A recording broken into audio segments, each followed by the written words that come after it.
I think sometimes people think like, oh, if I can make this easier for myself, then I'll be doing better. And I think that's often not the case. It's like easier doesn't mean better. Easier means there's something you don't have to do or put as much effort into. And a lot of times that's the backwards approach to making progress.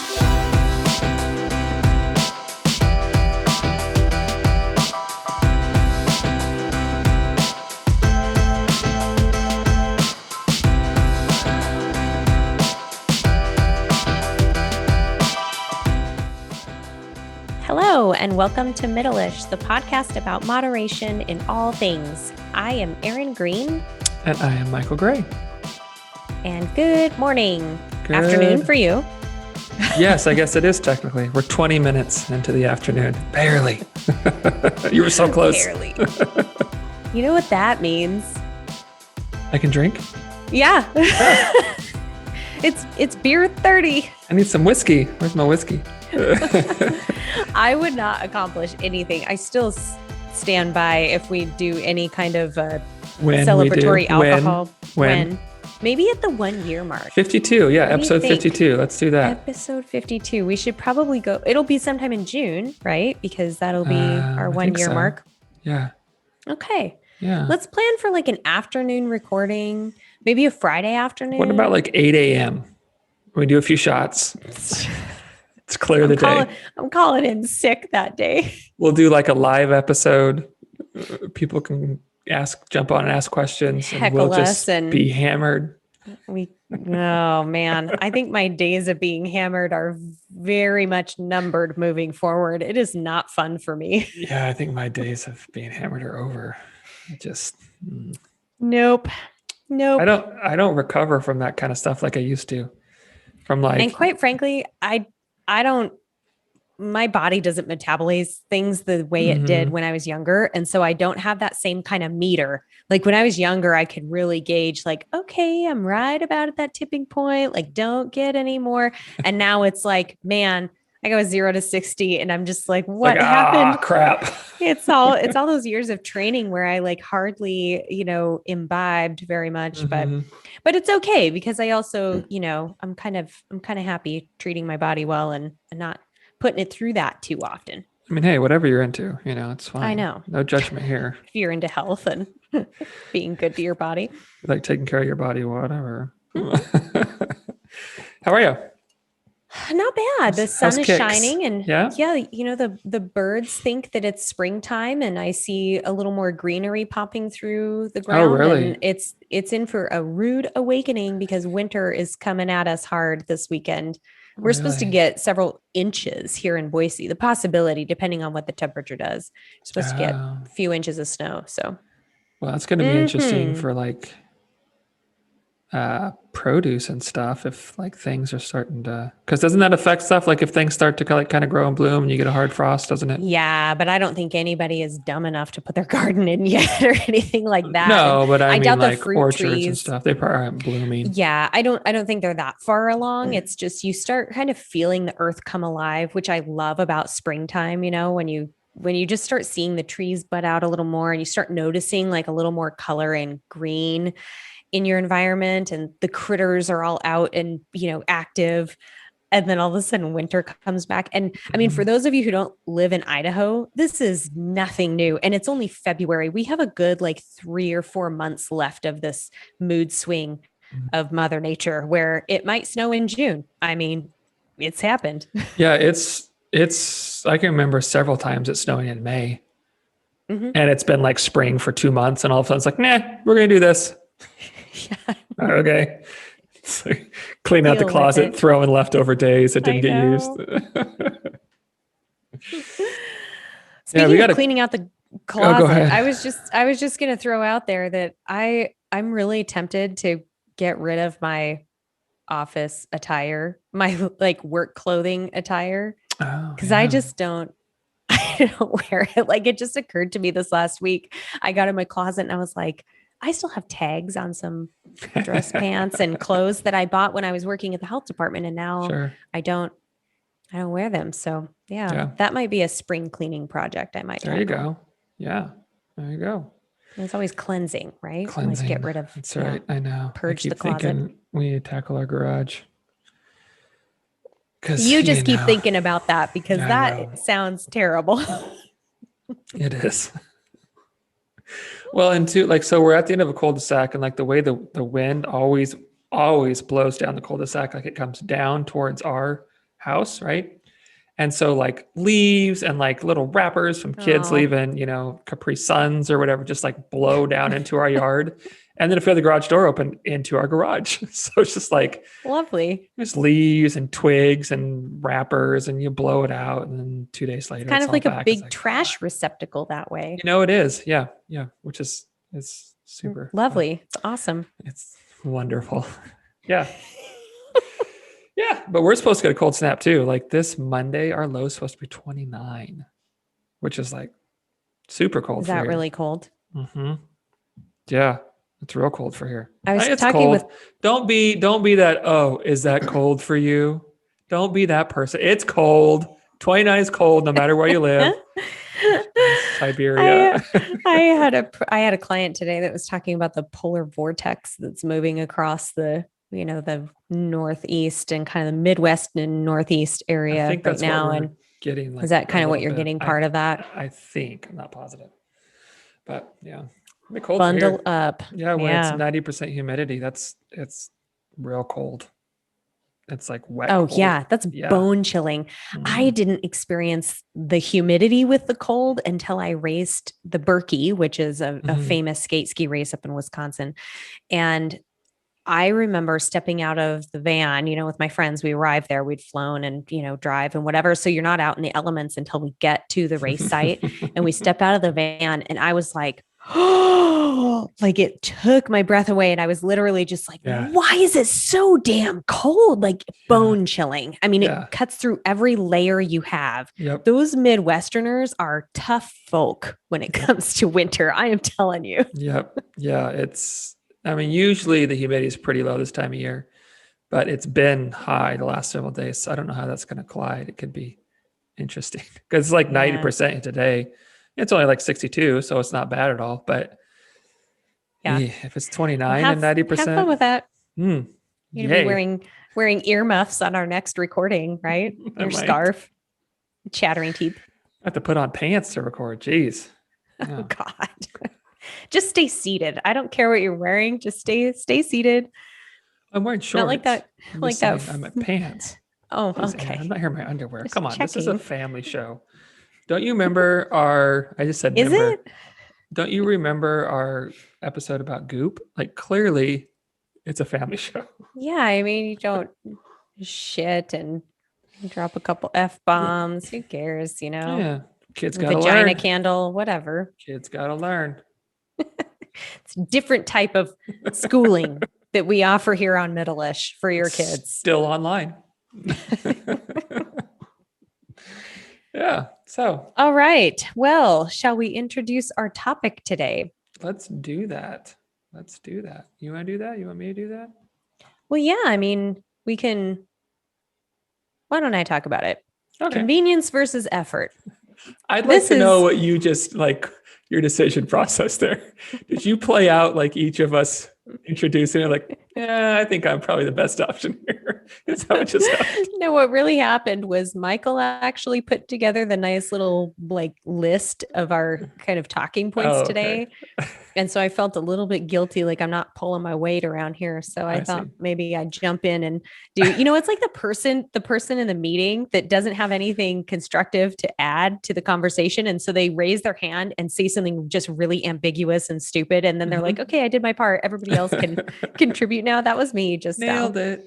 See, I thought maybe you were like, what would he say? And what would I say? Let me do it. There was really not much thought that went into it. Okay. You're giving me too much credit here.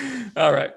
But yeah, today's topic is going to overlap with a lot of things that we've talked about before. So we've talked about habits and routines. We've talked about, telling yourself it's hard and a lot of different ways, behavior change and how this works. Today, we're talking about convenience versus effort. And I think this kind of gets it a little more granular, like down to the daily kind of decision making and analytical level instead of broad, conceptual kind of philosophies. This is a little more like you can apply this like any moment of your day and decide how it's helping you or how it's serving you. So we're going to kind of dive into this. Right. Yeah. And it's an interesting one. I think we've kind of broached this a little bit, and we've said similar things a lot, but this one I think it's a sort of a comparison concept that I haven't heard talked about a whole lot, that kind of Aaron and I kind of have fleshed out, that I think it's going to be similar to some things we've talked about, but it's also very pointed in a direction that I don't think I haven't seen very often brought up in the health and fitness communities. And I think there's a chance that feathers could get ruffled a little bit. We'll get some ruffling. So if your feathers are easily ruffled, it's okay. We love you. We say all this out of love. But, we were talking about this beforehand, and Erin said this. I'm going to steal your words, but I'll give you credit. But she just essentially said, hey, if feathers get ruffled, it probably means you need to take a real good look at why your feathers are getting ruffled. Because usually we don't get, upset and perturbed about things unless there's kind of something that's hitting home with us. So as we go through this day, talking about kind of convenience and the roles, good and bad, that it can play in your life, if you're kind of feeling like I don't really like that they're saying that, I think it's worth going like, why is that there? What about what we're saying is making you kind of like feel like you got to defend yourself or anything like that? Right. Yeah. And it's a good point. And I would say that goes for any conversations that we have here on Middleish. If you something hits a nerve, number one, it's totally okay to disagree with us. Like we don't know all, and we don't have all the answers and all the wisdom, and we don't know your life. And so if you do run into that situation where you're like, well, geez, that doesn't apply to me, or I don't really like how they said that, totally cool. You can disagree with us. And I actually would love to hear about some of that stuff.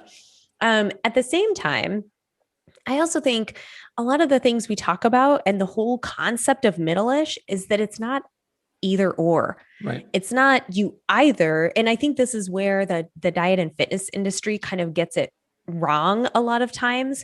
You're either seeking convenience and as little effort as possible, or you are just white knuckling your way through and overshooting the effort and making it extremely hard on yourself and doing these like broad sweeping changes. So as we go through this, I hope to kind of draw that balance and that middle ground between convenience and effort. And really, I look at it as where you're spending each of those components, how you're seeking convenience in your life and how that's applying to your overarching goal or your path, how you're spending your effort and how that's serving you, and really just being awakened to where you're spending those two things and how that's helping you in the long run. Yeah, exactly. Because I think these are often confused. Like I think convenience and effort frequently kind of get mixed together, and people kind of see them as the same thing. So let me give one example. This is the one I probably think about the most, like meal kits, like HelloFresh or something like that. And let me say right out the gate, I'm not against these at all. I've used them before. I think they're great. I think they're fun. I've looked forward to getting them and see what I'm going to make, and that kind of stuff. Good inspiration. Yeah, absolutely. There's, recipes that I've kept that we use on the regular, like I'm not knocking them at all.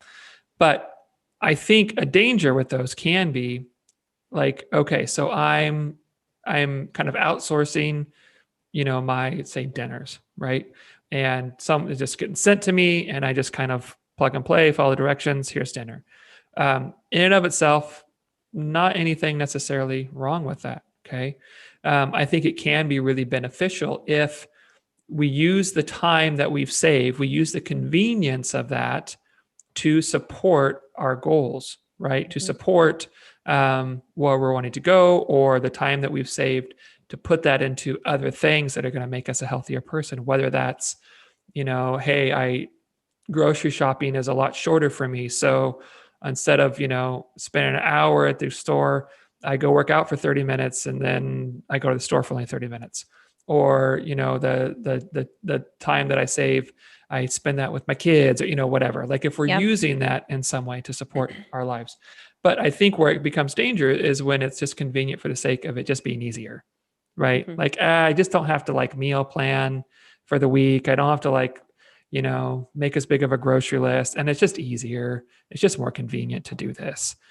And I think when that's the intent, which I think is more often than maybe we realize, right? It's just easy. Then there's no effort in that. And and if there's no effort either in the thing that we're actively making or in the time we're saving, if there's effort to be put somewhere else, well, we don't make significant changes and long-term sustainable changes without any effort. It just doesn't Mhm. happen. Like the easiest thing to do is to continue doing what you've been doing. That's super simple. Like you're already doing Yep. it, right? Right. And so if you're looking for more convenience and ease, I don't think you're really going to make any changes. And I don't think you're Mhm. going to be wind up anywhere new. And in fact, you looked up the very Yeah. definitions of convenience and effort, and this was unplanned, but it just totally aligns with this entire talk. The definition of convenience is the state of being able to proceed with something with little effort or difficulty. Totally easy, mindless, hmm automatic, you know, effortless is hmm basically the definition of convenience. The definition of effort is a vigorous or determined attempt. Yeah. I love the word determined hmm because to me that kind of helps you keep your eye on the prize, like hmm what am I after here? And hmm you spoke to this a little bit when you were talking about it depends on the intent Right. of the convenience and effort, and we have some more examples as we walk through this. hmm But I think it also aligns where I think of it more on like a, you know, daily basis, a moment to moment basis. You can really weigh this in looking at what's my immediate gratification factor? Like, what's the Right. reason why I'm seeking this convenience? Or what's the reason why I'm putting so much effort into this thing? And how hmm is that serving me? hmm Is it serving me right now in the moment? Because that's okay. Is there somehow that it's not serving me in the long run, hmm and we need to look at this. I talk to parents about this a lot when it comes to feeding kiddos, because a lot of times parents of toddlers and grade school kids fall into the trap of just make what the kid will eat tonight. Yes. Just, I'm oh so my glad you're gosh, saying what can this. I just make you to Yep. get you to eat? Yes, I can see how right now in this moment, you want your child to eat. You know that hmm it's been hours since they've eaten. They're going to wake up in the middle of the night if they don't. And so the convenient thing to do is to avoid the fight and avoid the hmm struggle and just make the whatever, grilled hmm cheese or something and just be done with it.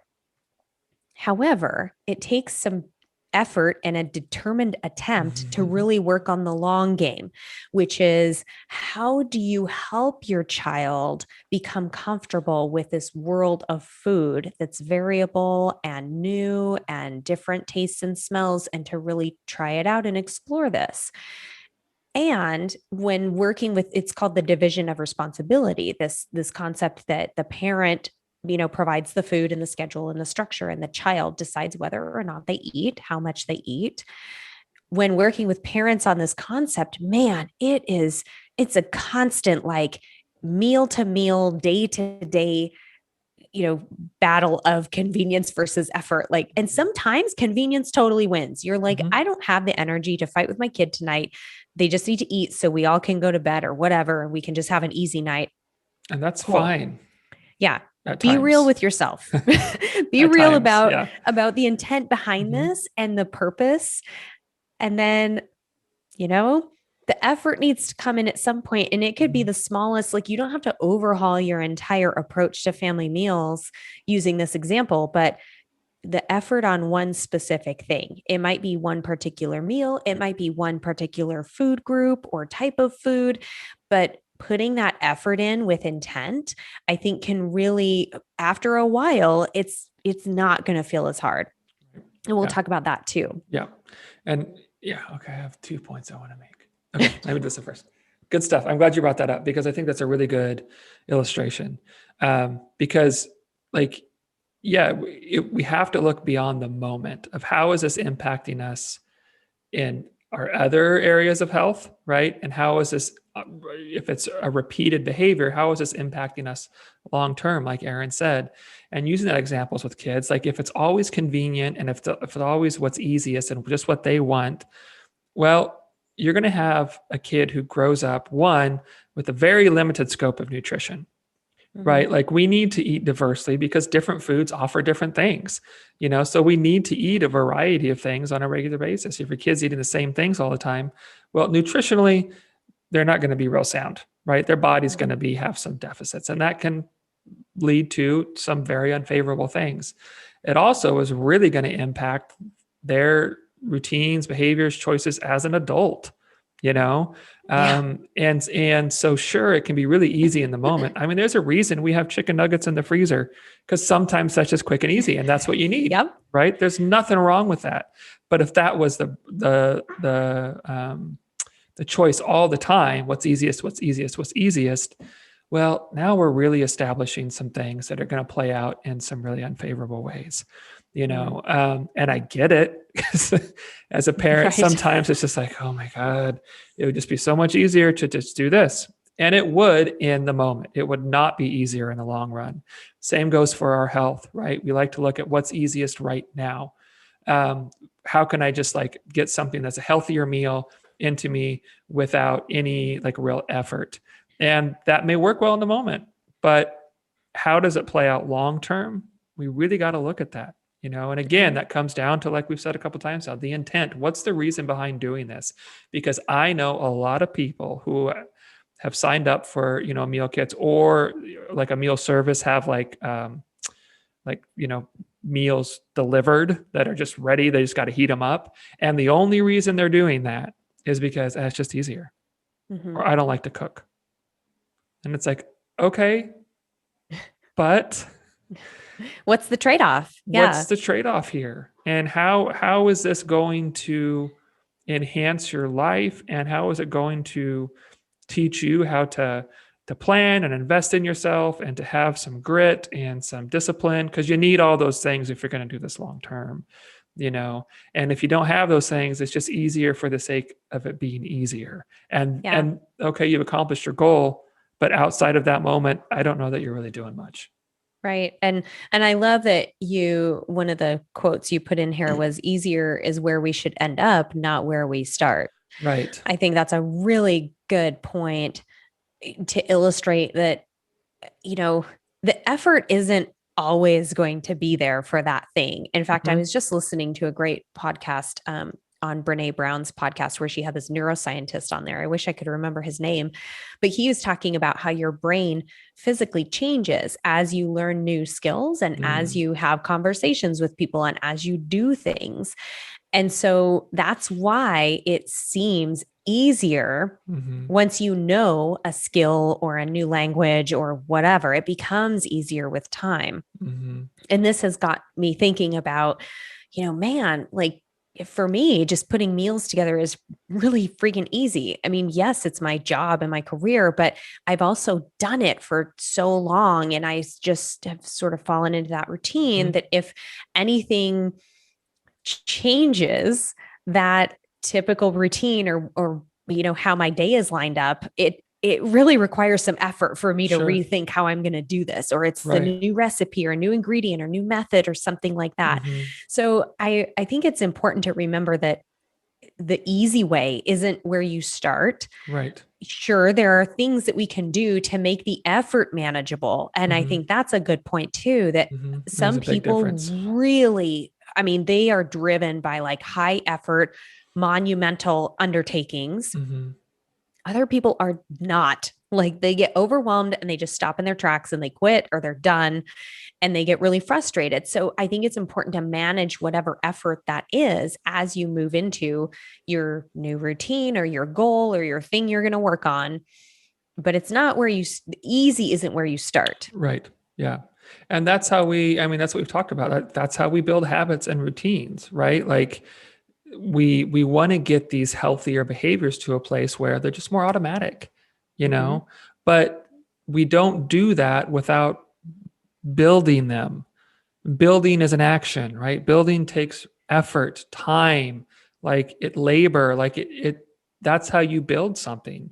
And when you just go, this is easier, you're not building anything, you Mm-hmm. know? And when we start with like, I want convenience or ease just for the sake of being convenient or easier, I mean, I think that's how we got where we are is by doing things that are convenient and easy. You know, if we're at a place where we're unhappy with our health, well, maybe we haven't been working hard enough at building some healthier things, you know, or maybe it's time to start doing that and break out of what's been convenient and easy. And so I think we should look for better, like what's better, right? Like how do I make these habits better, or how do I make my routines better in a healthier way, and understanding that doing things better on a consistent basis leads to doing things easier on a consistent basis. So just like Aaron's saying, like that's where we want to get to, but we don't like we got to earn that. We don't get to Yeah. just be like, everything's easy. And so it's going to be great. We've got to take the time to build these things so that they are easier. And using your point, like with your job, like, yeah, you know, it's a great illustration because you do something long enough and it does get significantly easier, you know, and you have experiences that you learn from. You have conversations with the clients where you go like, wow, that went poorly. Like, oh man, I shouldn't have said it in that way because that made, you know, like, and we learn. And it's like, okay. And then and after time, someone says something, you're like, oh, I know how to respond to that because I've screwed it up several times. You know what I mean? And then I've Right. had some successes enough to know, like, hey, when I say things in this way, people tend to receive it better.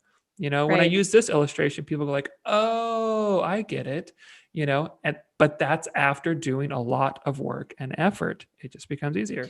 Yeah. Or you learn that you're the sole bookkeeper in your own business and that you are much better in the kitchen or working with groups or individuals and not working with QuickBooks. Mm-hmm. You know, it takes me a lot of effort to to work on that area of my business. So um we all It's getting have real those personal. those oh man. I don't think Aaron loves Um QuickBooks. we have a love-hate relationship. There are certain things that make my life easier with it. And then there's just these, I know that numbers are not abstract, right? They're in some people that makes it so like crisp and clean and wonderful. And even dietitians, I mean, it's a lot of math, it's a lot of numbers. Mm-hmm. But when it comes to like bookkeeping, just some of Yeah, the I hate it too. jargon and the way things are anyway, we're getting Yeah. down the rabbit hole and I'm gonna like start breathing fire here in a second if we keep talking about I don't bookkeeping. think we're ever going to get QuickBooks as a sponsor, just so you know. We were hoping for that. Maybe they will. Maybe they'll listen to this and go, we can show you how easy we If are. these two idiots can do it, Is anybody can. if a caveman can do it, yeah, There you we go. could Yeah. rival the Geico commercials. So that's not a knock on QuickBooks. That's just my own acknowledgement that I struggle with certain aspects and I have to remember that like, okay, put some effort into this and Mhm. it's not going to be easy, but you're going to learn it and it will get easier. Mhm. This also overlaps with our episode on motivation versus momentum, Mhm. because something you just said about taking the action is where the effort comes in, and that's a similar concept to the motivation versus momentum. A lot of people wait for that spark, they wait for that thing to kind of drive them and wake them up and get them going and excited Mhm. about this task, when really that motivation isn't what drives the task. It's taking the action, making the effort, you Mhm. know building some momentum. So Yeah. I think that's where a lot of people get stuck, is they're kind of like, well, when I feel like cooking, I will, or when I feel like going to the gym, or when it's convenient for me to do so, then I'll do it. And they lose sight of, well, putting a little effort into something. And I'm a huge cheerleader when it comes to effort. And I Mhm. recognize it a lot in my clients when they feel like they're falling short, or yeah, I did this, but I didn't do that. And I'm like, well, but the effort was there. Like you paid attention to it. You set yourself up to do it. Effort was there. what can we do to make the execution a little bit better? Right. And some of the, examples that I put in were like setting your clothes out the night before an early morning workout. Mhm. And I use this even, it was something that Matt kind of hammered home to me when I was training a lot. Just set out your riding clothes, your run clothes, or whatever, get your swim bag ready. It really takes like 5 minutes maybe Mhm. to put all that stuff together. But in the morning, when you're kind of moving slow and you're pissed because you got to get up early and it's cold and dark out and you're just not like super Mhm. motivated to do it, if you can make the rest of that day easier because of the little bit of effort that you put in the night before, Yep. that's a really great trade off. Whereas Absolutely. the effort might feel a lot more monumental in Mhm. the morning when you're doing it at 6 a.m. or whatever and trying to creep around the house and you Mhm. inevitably like knock into a chair and make a loud noise and wake up the family. Yeah. In fact, I So, use that regularly. When I have a 5:15 session um, a few times a week with a client, and the night before, I always set out my clothes. I put coffee in the coffee pot with water, so all I gotta do is hit the button to start it, right? And I get to sleep a little bit later because I'm not digging through my dresser and making yeah. coffee. And I put my coffee mug out. It's like I have everything. So all I got to do is just act. I don't have to think about a thing. I just got to Mhm. execute. And there's a convenience to that. Sure, like it's easier than doing it all in the morning, but it's not just easy for the sake of ease. It's setting me up to do things better. It's setting up for my morning to go better. It's setting up so I can get a little bit more rest. But, it's not just convenience for the sake of convenience. It's setting yourself up for success. And to piggyback on that, I think just that I love this setting clothes out, thing because it's so simple. It's like such a simple thing to do. Right. But I think we really hate having our own time wasted, even if it's Yeah. in small ways. You know what I mean?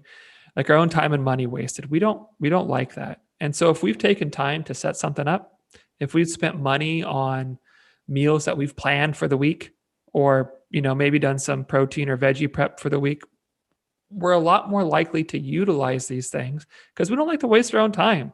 Well, Hmm. I did the thing. I might as well follow through with it, because I Hmm. spent time doing it, and so, yeah, it's kind of a little tangent there.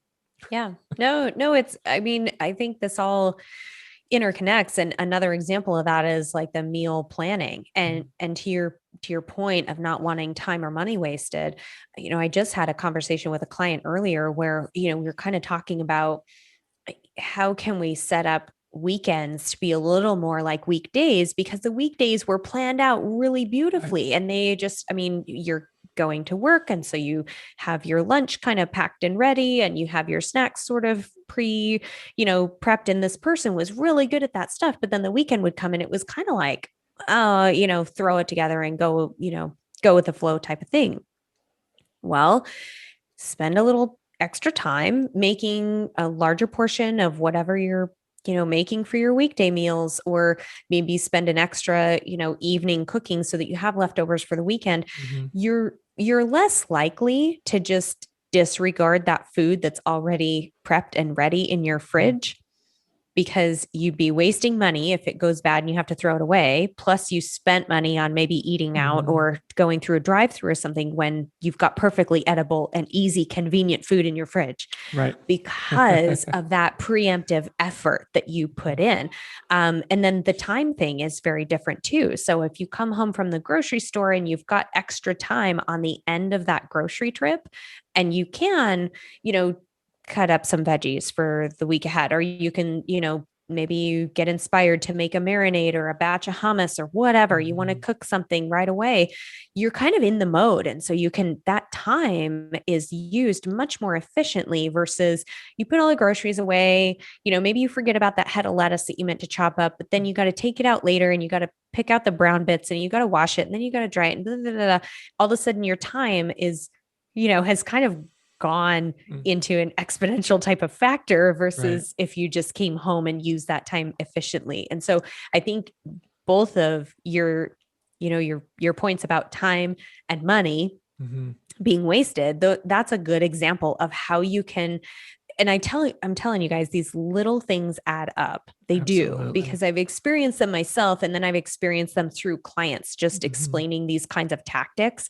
And they're like, oh yeah, it's way easier just to, you know, throw some like chicken in a marinade or some shrimp in a marinade or something. As soon as I get home from the store, I've already got everything going and out. They're rearranging the fridge to put their groceries away anyway, so they can take out other items that need to be used. Mhm. There is that. I think that's a really good example of trading off that convenience versus the effort. Right. Yeah. And this is like a first thought for me. As you were saying that, I was thinking, maybe there's something to, I won't say across the board because I literally have been thinking about this for 10 seconds. Um, but maybe a good marker for whether or not convenience is going to be a supportive thing for you was there effort that led to the convenience, right? Mm-hmm. Like prepping veggies. That takes time and effort, but it makes the week easier, right? Mm-hmm. Like setting your clothes out. There's some effort there, but it makes the morning easier. Or is your convenience just kind of like, here you go. Here's the convenient thing. This is easier. Let's do that. Yeah. And I think I won't, like I said, I won't say across the board, but I'm wondering if most of the time, if that helpful, beneficial kind of convenient ease has to come from effort to set things up so that it can exist versus Yeah. here it is, you I know? think sometimes, yeah, I think with behaviors for sure, you can set up your day and your schedule and prepare for what's ahead. I think is a very convenient thing to do. And this was something that was hammered into me with triathlon too, was like do everything you can the days and the night before leading up to the race, things that you can do the morning of before you get to transition, so that you're fully prepared, and then systematically exactly what you need to do once you get to transition, and basically the time allotment for Mm-hmm. each of those things. So that's an extreme example, because when I was racing, it really came down to like the minutes and the time allotment, before you get in the water to race. Mm-hmm. I think that same strategy can be applied when it comes to behaviors and planning. Now, I also think that there are some ways, like especially in the food world, that you can totally cut corners and Oh yeah. still, I mean, the meal kits, to play devil's advocate, is a great way for, like, if it's a family Absolutely. that's super busy, Yep. they've got the money to spend on these meal kits. Maybe they really are not great in the kitchen and they need Mm-hmm. some inspiration and they need some guidance. That kind of stuff can be a super convenient way to actually prepare a healthy meal, so you're not ordering out, or just scrounging whatever's in the pantry and having Mm-hmm. PB&J again. um Salad kits in the grocery store, Mm-hmm. or pre-cut, like broccoli florets, or even like the frozen items that you can steam, Mm-hmm. things like that, that can help make the healthy choice the easy choice. Mm-hmm. Those are convenience strategies that I think people can look for, or like going to a class at the gym, because that if you're left to your own devices to Mm-hmm. go lift weights or whatever, you're going to like dick around and play on your phone half the time. Mm-hmm. Whereas if you're in a class, you're engaged, you're really focused on what you're doing, maybe you're getting pumped up by the instructor, the music, the people. you know those are, I think, some ways where you can trade off. The convenience is kind of done for you, and it's sort Mm-hmm. of just like presented to you. So it takes less effort for you to actually do the thing. And that's where, it comes back down to like the manageable effort. Some people really want to, take on a big Right. monumental task, and other Yeah. people don't. They want it to be a little more manageable. Yep. And I completely agree. And that's why, again, it just comes down to the intent. What purpose do I have with implementing the convenient thing? You know, and because I think the more we seek convenience, the more we seek convenience, right? Oh, Like, yeah. yeah. And if we can, the more we chase, like, how do I make this easier? How do I make this more simple? How do I make this more convenient? Then we want to continue to do that. And we almost kind of like get this aversion to hard work, In fact, Yeah. I've had several clients, a lot of clients who really just like, even initial conversations, you kind of get the sense of like, I don't think you want to work hard. Like, you're Yeah. really telling me, like, so we kind of have to, and that's not a judgment. That's just, I think, a reality. It's an And observation. Sure. yeah, in that you go, okay, so we've got to kind of like build up your like ability to be okay with challenging things, A little right? effort. Yeah, some effort, some maybe a little bit of discomfort physically or mentally or Yep. emotionally. You know, we might need to slowly, of course, because I don't think, big sidetrack, but I think that's where people get into trouble with like keto, right? Like, I don't have any, I've been seeking convenience and ease for a long time. And all of a sudden, I'm going to do something insanely difficult, right? And it's just like, yeah, you can't tolerate it. You don't have Yeah. the thick skin, emotionally and mentally, and you don't have the grit, and you don't have the discipline to do that yet. How about we just like work on some other things to kind of Right. start being comfortable with harder, more difficult Yeah. choices? Totally. And one of my rants is escalators, especially like in an airport or something. Like I get it. If you've got a heavy suitcase or it's, physically hard for you to Mhm. carry, you've got a bum knee or a bad back or whatever. Okay, cool. Escalators can be there as a convenient thing, but oh my gosh, like going through Denver or something and you get off the train to the terminal and it's just everybody just Denver. packs.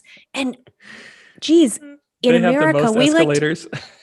we don't have the whole stand to the right and walk to the left rule in America. You Mhm. just stand wherever you land on the escalator. And to me, it's like the epitome of frustration and society gearing us to do the easy thing. Like we really none of us can really benefit from just hoisting the suitcase and getting our heart rate up or walking with our duffel bag up a set of stairs. Yeah. And this is not to be insensitive to those people who physically really Right. have a hard time doing this, but man, it's like everywhere you turn, you start seeing these conveniences built into our society in a manner that, to your point, you just start relying on them. Mhm. And all of a sudden there's new methods, there's new means of travels, there's new ways to eat without thinking about it and without putting any effort into it. And I Mhm. really think that is a challenge in our health approach is Mhm. just being conditioned for the easy thing and the Like, convenient thing. and only doing what we like. Like, Oh, sure. like, well, I don't like to cook, or I don't like to, I had another one in my head and I just lost it. Oh, I don't like to grocery shop. So I use Instacart. Again, I'm not bashing these things at all, at all, at all. But if I know people who they do these things just because it's easier, right? And it's like they want that ease. They just want the simplicity. And it's not to make anything else better or to save time that we can put anywhere else. It's just strictly, well, I don't like Because I doing it. can. Yeah. Yeah, I don't like to do it. And I'm going to be real blunt here. If you only do things you like to do, I think you're going to have, I think one, your life's probably going to look pretty much the same in about 20 years. I think you're going to be pretty unhappy. I think you're probably going to be pretty unhealthy because there is immense reward in facing something that makes you uncomfortable physically, emotionally, mentally, whatever. That is a challenge that requires effort, that forces, or that part of the process is screwing it up over and over and over, and then mastering it. There's something immensely rewarding to that that you won't get to experience if you only do things that you like to do and don't do anything you don't like to do. And not only that, but that's how we get better at doing things that are challenging. That's how we get Mhm. better at doing hard things, by doing hard things. Because we prove to ourselves, like, oh, I can manage this discomfort. I can manage feeling like, oh, I don't know if I can handle this, you know? And then not only that, but you learn you can handle more and more. It's like we build up kind of a resistance to it. And that's how we get better at anything. That's how we get better at just being us, by having hard conversations, by doing, physical tasks that we don't really want to do. But, all these things, facing these challenges and then getting to the other side of them, that's how we kind of like level up, you know? Yeah. Yeah. And I think there's a reward in the consistency of those things. So, like Mm-hmm. referencing James Clear, who talks about a new habit takes about 2 months to build, or 66 days to be exact. I look at that as working through the effort versus ease Right. process, Right. like at first it's going to take effort. Oh my gosh, I've got to get to bed earlier so I can get up earlier, or I really need to be disciplined about setting a reading schedule and setting Mm-hmm. aside time to read and like do these things. But after the 2 months or 66 days, and I mean, that's a ballpark figure, it's different for everybody and depending on the task. But I think there's a lot of reward in that consistency when you do get to, the other side of that Mm-hmm. 66 days or something. And Absolutely. knowing that, man, I didn't take the quote easy route or the convenient route. I actually put the effort forth I've to be earned this. consistent and do this hard thing. And by the end of that time, it probably is going to be easier for Mm-hmm. you. Yep. Absolutely. Yeah. And just to play devil's advocate on this one too, because I'm the type of personality that like, you know, more is better in a lot of ways. So when it came to triathlon training, for example, I was a big time bike commuter when I was younger, and it was 8 miles each way to my work. And they had a shower at work, and I had a little locker and everything. And so there were things about it that made it convenient. But I'd have to pack all my food the night before. I'd have to put it in spill proof containers and pack it into Mm-hmm. my pannier to, put on the bike in the morning. I had to get all of my clothes organized for the day before, make sure that I had toiletries and everything. Like, I mean, I just had to like plan all of that out and be prepared. And when I was training really heavily, it was not only a time suck just with all the preparation and the effort that went into doing the bike commute, but it was physically more effort on my body than I could feasibly apply Right. in order to get the best out of my workouts. And so I remember Matt telling me one morning when I was just like, or maybe it was the night before, I don't remember, but I was really struggling with like getting up the gumption to go, do the bike commute. And it was cold and Yeah. it was like dark. So I had to get my lights charged. I mean, it was just like these layers of effort. And he was like, why don't you just make life easy for yourself and drive to work? And it sounds, I mean, saying that, it sounds really hilarious because very few people you would ever hear that in the realm of their lives, like Mm-hmm. drive to work. Of course, that's just what I do. But in my mind, I had kind of created this like, Right. well, no, riding my bike to work is what I do, Mm-hmm. even though it wasn't serving me. So that was an example of how that increased Right. effort and that extra expenditure in the effort department was not serving me Mm-hmm. in a way that was productive or helpful. And so really looking at that cost benefit ratio too, I think is helpful for people. Yeah. That's a really good point. And this again might be a little bit of a tangent, but most people would look at that situation, I think, and say, "Oh, that's a good thing because she's being more active than Yeah. without it." Right? And so if we look at it just through that kind of narrow lens of like physical activity, sure, that's a good choice. But we have to look at how it impacts everything else because none of these Mm-hmm. things operate in isolation too, right? And so when you look at it, you kind of step back and go like, okay, how does this fit in the whole picture of things? It's like, oh, this seemingly good choice is really kind of negatively affecting a lot of other stuff. So Mm-hmm. maybe it's not a good choice. you Yeah. know, maybe this Yeah. effort doesn't have the payoff that other things do. Yeah. And that's where I think the middle ground comes Mhm. into this. It's not either or, it's a balance of the two. And Mhm. it's knowing yourself and it's knowing your life and the other, again, not just the other factors that are being affected by the convenience versus effort ratio, Mhm. but also the intent behind those two things, Yeah. So I mean, we've talked a lot about like if you use a method that makes, eating easier, how is that benefiting you in other ways? In Yeah. other, I mean, sure, it could be benefiting your diet if it's including more nourishing foods and that kind of thing. But Mhm. is it benefiting you time wise, or are you spending that time intellectually serving yourself? So Right. I think there's a lot of kind of analysis that people can do on this to really be aware Yeah. Yeah. of those things. I think it's required, to really Hmm. look at. why am I doing these things? What purpose do they serve? What's my motivation? My intent in doing these things? How do they play out in my life? And that may sound like a lot, and it can be.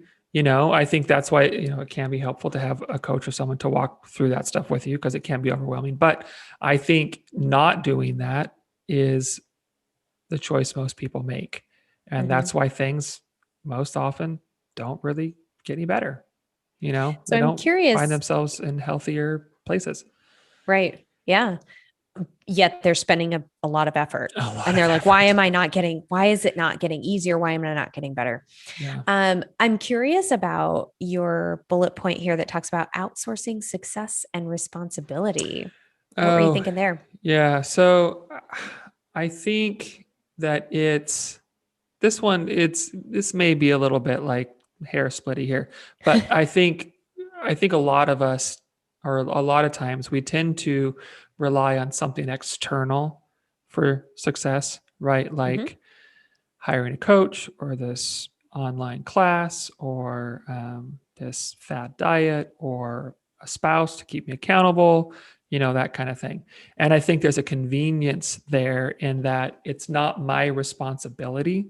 It's Mm, it's it's on someone else's. And so if it doesn't work out with a coach or a class or a spouse or whatever, well, they just didn't do things well enough, or whatever. And that's kind of on, like, it's up to them to make it work for me. And I think we see that a lot. I think I see that a lot initially.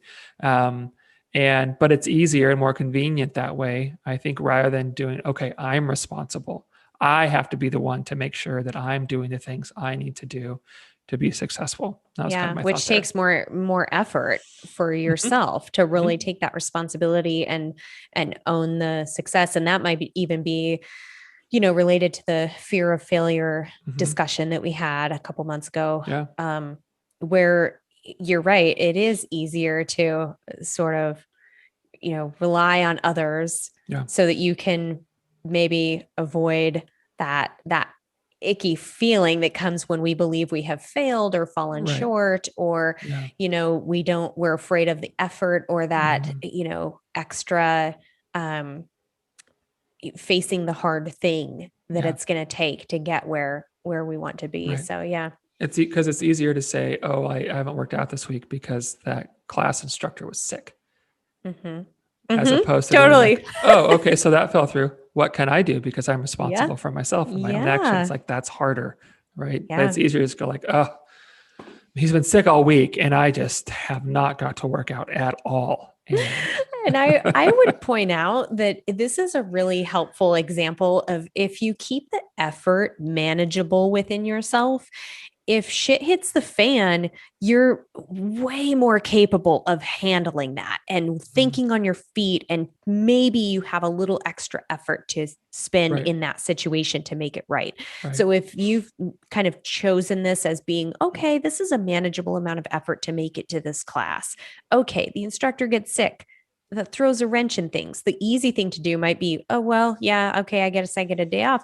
Maybe though, you have enough kind of leftover effort Mhm. or willpower within you to say, I can handle this is one day or this is one hiccup, and I'm determined I'm going to make this happen. So maybe you come up with your own solution. It could be Mhm. something very simple, like you just go meet a friend for a walk or something later on after Mhm. work, or maybe you just like do some, a quick floor exercise routine at home after Right, work before dinner. It could be a really easy solution, right, but it takes more effort for you to mhm, come up with that on your own and to stick to that right, plan and that commitment, which I think that's a good example of, mhm, you might have a little more effort to spend once you like really commit to that right. thing, that change you're Yeah. making.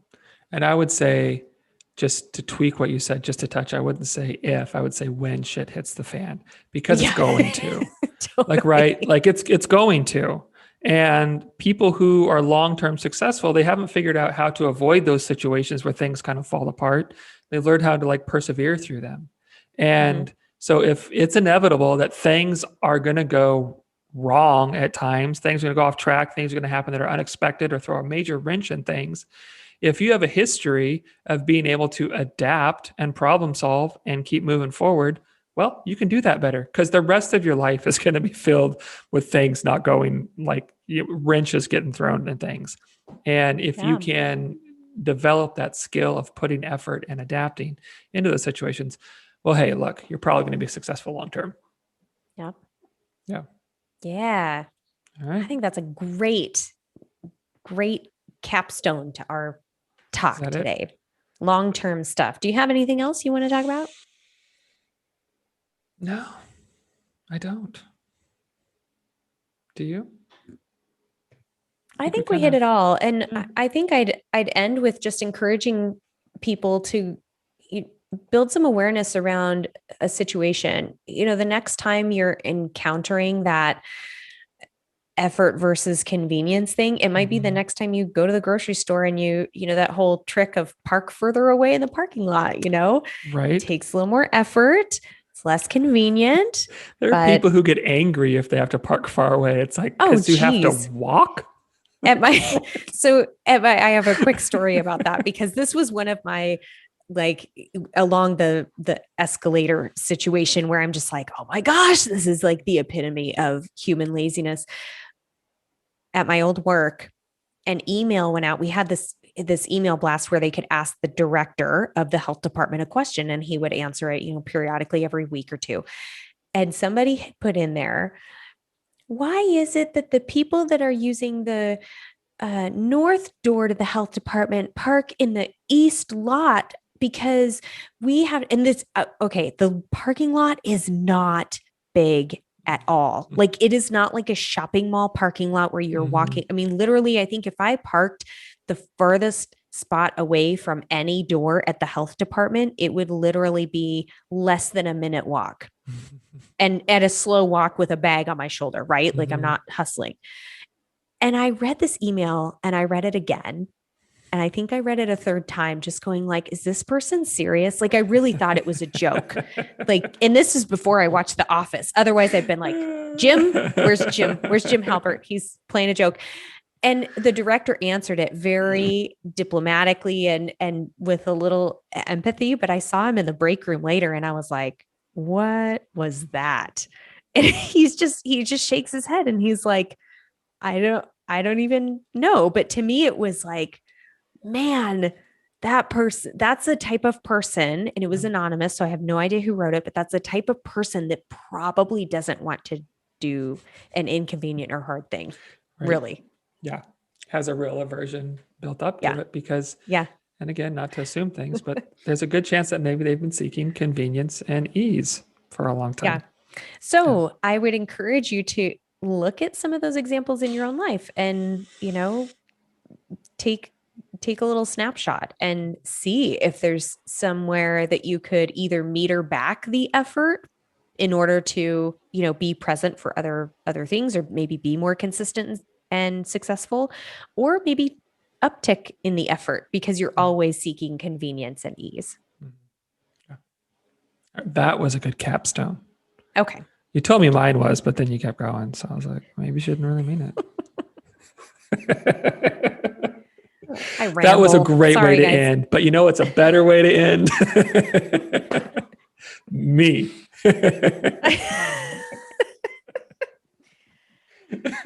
All right, now that I'm all flushed and red, how about you tell us your meaning in the mundane this week? All right. Mine is, yeah. So I've been, for if anyone doesn't know, I'm type 1 diabetic. So, I am insulin dependent. And I go through periods where I just try to rely on insulin less, like I just want to kind of take a break from taking it so much and, that kind of stuff. So I changed the way I eat a little bit. I, um, reduce some of my carbohydrates just so my insulin isn't, or I don't need as much insulin and that kind of stuff. But anyway, so I've been in kind of one of those phases recently, and not because I'm interested in low carb or there's anything wrong with carbs or anything like that. Okay. But so for like a snack, I've kind of got into like these little thin Triscuits, right? Oh With yeah. like like some sort of like smoked sausage and cheese and like Mhm. mustard, right? And so over the last few weeks, I've just been like kind of playing around with like getting some different cheeses that I've never got before and some different mustards and just trying these fun combinations, right? And making this thing where I'm like, okay, I just need to like take a break from being so dependent on this, and which has in the past kind of felt like a pain, sort of, to making it this fun, like exploratory thing, right? Like I'm eating cheeses I've never eaten, like, they're not crazy expensive, but like, the fancier cheeses that are like $5 for this little tiny block, and mustards that I've never eaten. And just, it's been really fun to like explore these flavors and combinations that I never probably would have otherwise. And I love food a lot, big fan of eating and all kinds of foods. And so it's just been really fun to just like kind of explore this and have this, sort of mundane thing of eating a snack or, you know, kind of taking a break from as much insulin, and made it this really fun, kind of exciting thing. And it's like, the cheese lady at the grocery store knows me now, right? She's like, "Hey, how was that smoked white cheddar? How'd you like it?" And I was like, "Oh, great," And then we talk about, what am I going to get next? And she tells me what to pair things with, and it's made this really kind of mundane thing, just like super fun and Yeah. delicious. Yeah, it sounds Yeah. good. And I love, it's a tactic that I'll often talk with clients about Mhm. when you're kind of faced with something like managing blood sugars or whatever. Mhm. And you could have easily looked at that as, oh, well, I can't eat this. I can't eat that. I have to change this. And you kind of look at it in a negative light Mhm. versus embracing it and sort of approaching it from an exploratory standpoint, and how I can enjoy food a little bit more and being Mhm. mindful about it, and having a positive approach. I Yeah. like it. And It's for the very good. record, my current favorite combination is a little Triscuit with Engelhofer stone ground mustard, which is amazing. I don't know if you like mustard, but oh my God, this stuff is incredible. And then a smoked sharp white cheddar and a pecan smoked jalapeno sausage slice. Oh It's my goodness. phenomenal. That Yeah. sounds great. Yeah. Anyway, Well, how about you? surprise, surprise, mine has to do with food as well. And I have a friend who has a family of four and is going through some health challenges. And in this time where we can't just go and like hang out with people in their homes, and you can't like, hey, meet me for whatever, a glass of wine or dinner or something. Um, I was like, what can we do? Well, of course I know how to cook, and I'm like, well, I gotta, make some food to take to this family. And there's some special dietary considerations involved. And I'm like, well, sign me up, because this is what I do. Like, I'm, give me a puzzle. Let's go. Like, I'm ready. And so I made this Thai curry, and I've made it before. I'm familiar with all the ingredients, but there was something very different and serious about this undertaking. And also just kind of this act of love of putting this meal together and just kind of feeling this sort of energy with it, that you're like, I'm doing something that is really helpful for my friend and this family. And it's, to me, it's totally mundane because it's just cooking, and I cook every night. Like, it's really nothing very different than what I would just make for me and Matt. Mhm. But just because it was kind of elevated to this new level, Mhm. it was a really cool experience. And then, of course, delivering the food and everything, and then getting the feedback. And, Right. and then there was enough that Matt and I got to eat it too. And he was raving about how delicious it was. And I was like, Mhm. yes, score. Nice. Um, so that was a cool experience, and just reminds me how food connects us, and how there's so many ways that you can show love and support to people. Um, through just the simplest act. Mhm. So that was That's mine. awesome. That's great. Yeah, Yours had a little more meaning than mine. that's okay. I like your sausage cheese It's mustard like, I like exploration. That's mustard. That's my the meat whole of the day. point. The whole point is for it to be mundane. Well, I nailed that part. This is not a competition, Michael. Hmm. Everything's a competition. Everything's a competition. So thank you for listening, Yes, thank you everyone. much. And we appreciate your support as always. You can follow us on Instagram. We're Middleish_podcast. And you can support us by heading to the link in the show notes. Buy us a cup of coffee. We're hoping to expand this and really build on some things. We've got some fun ideas in the works. So if you want to support us and give back, those are some ways to do it. We would appreciate it. Thank you. Okay, have a good day. Bye.